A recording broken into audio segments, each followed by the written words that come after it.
Elon Musk just announced that SpaceX will bring in $15.5 billion this year. That's billion with a B. And here's the kicker. NASA's entire budget is getting slashed to 18.8 billion by 2026. Think about that for a second. The rocket company is about to make more money than the space agency that helped create the entire commercial space industry. So how did we get here? Let's break down what's actually happening. SpaceX isn't just launching a few rockets here and there. Last year alone, they completed 134 Falcon launches. That's more orbital launches than every other country and company on Earth combined.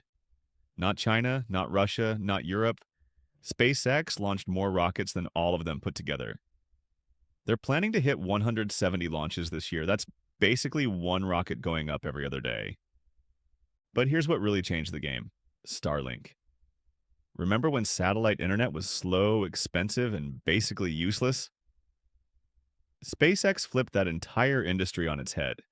They've got nearly 7,000 satellites up there right now, beaming high-speed internet down to over 5 million customers worldwide. Just think about the growth curve here. They hit 1 million subscribers in December 2022, 2 million by September 2023, and now they've blown past 5 million. The company literally doubled its customer base in a single year. The numbers tell an incredible story. Back in 2023, for the first time ever, SpaceX made more money as an internet provider than as a rocket company. Starlink pulled in over $4 billion, while their launch business made $3.5 billion. This year, industry analysts project Starlink alone will generate $6.6 billion in revenue. That's not from launching satellites for other companies. That's from regular people paying for internet service. What makes this even more remarkable is how they're doing it. Every Falcon 9 first stage can land itself and fly again. Some boosters have flown 28 times. 28! They're basically running rockets like airlines run planes. Land it, refuel it, stick a new payload on top, and send it back up. Their production line cranks out a new second stage every 2.5 days. The rest of the world is still mostly throwing away their rockets after one use. Meanwhile, NASA's budget has been basically flat since the 1970s, hovering around 0.5% of federal spending. The agency that put humans on the moon when it consumed 4% of the federal budget now operates on relative scraps. And those scraps are getting smaller. The proposed cut would drop NASA's budget by over $6 billion. This isn't about NASA failing. They're still doing incredible things. The James Webb Space Telescope, Mars rovers, deep space missions that no company would touch because there's no profit in pure science. But the economics of space have fundamentally shifted. SpaceX can offer a ride to orbit for a fraction of what it used to cost. Their reusable rockets changed everything. Here's where it gets really interesting. SpaceX remains private, valued at $350 billion as of early this year. They're not just competing with government space agencies, they're rewriting the rules of the entire industry. NASA actually pays SpaceX about $1.1 billion a year for various services. The student has become the master, and then some. The transformation goes beyond just dollars.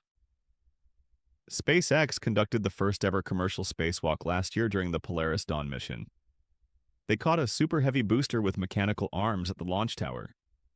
They're developing Starship, the largest rocket ever built, designed to make humans a multi-planetary species. This is a private company doing things that used to be the exclusive domain of superpowers. Starlink's expansion tells its own story. They started focusing on wealthy countries where people could afford premium internet service.